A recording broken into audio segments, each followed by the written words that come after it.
Be ready. 5 seconds. Start.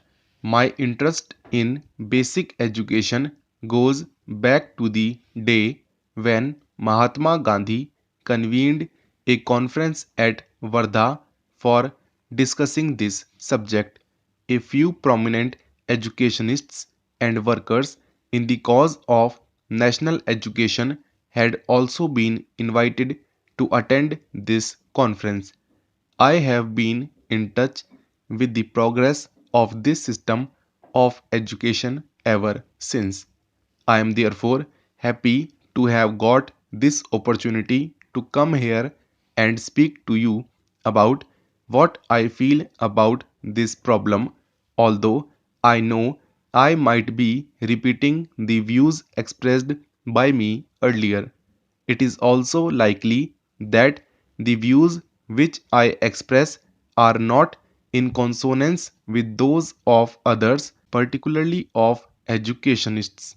Besides, it is also to be seen how far my views fit in with the policy which is being pursued by the central and state governments in this connection, and how far it is practicable to modify that policy.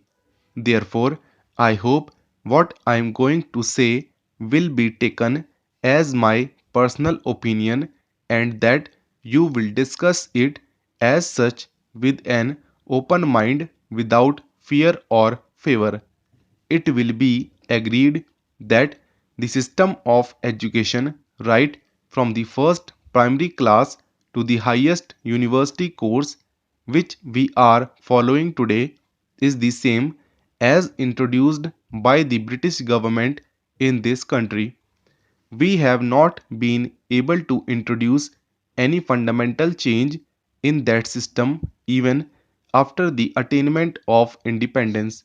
It is pointless to blame anyone for it because the peaceful manner in which the transfer of power took place made it inevitable that, along with the governmental machinery and other things, the system of education should also come to us as a heritage of the old regime.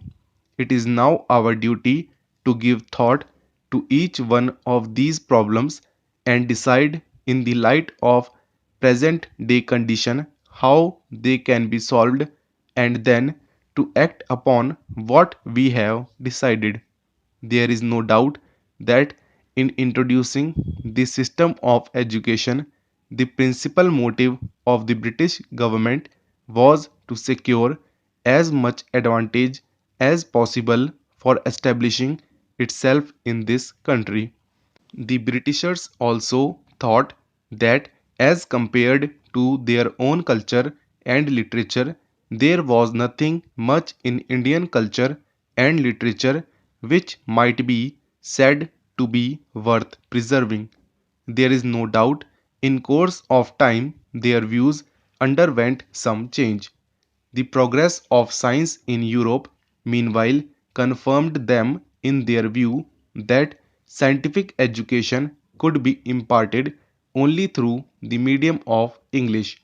Consequently, partly for the sake of administrative convenience and partly to propagate their own language and culture, they stick to their own system of education which they introduced in this country. There is no doubt that the education received by our earlier generation was based on this very system. Those people knew little of Indian culture or culture and hardly felt drawn towards it, although a few Indian scholars who were inspired by English education did study Indian literature and wrote a good deal in praise of it. Thus, we find two schools of thought in this country. The followers of one school believe that our own language alone can be the medium of education, and until this is done, education is bound to remain confined to a small section of society and will never spread among the masses.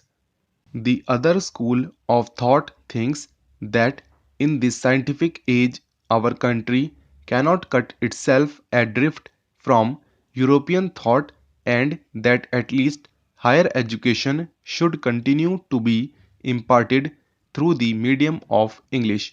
If that is not done, they argue, we shall fail to pull our weight and lag behind other nations in the race for material progress. These views, as a matter of fact, apply not only to the medium of instruction but actually to the whole system of education.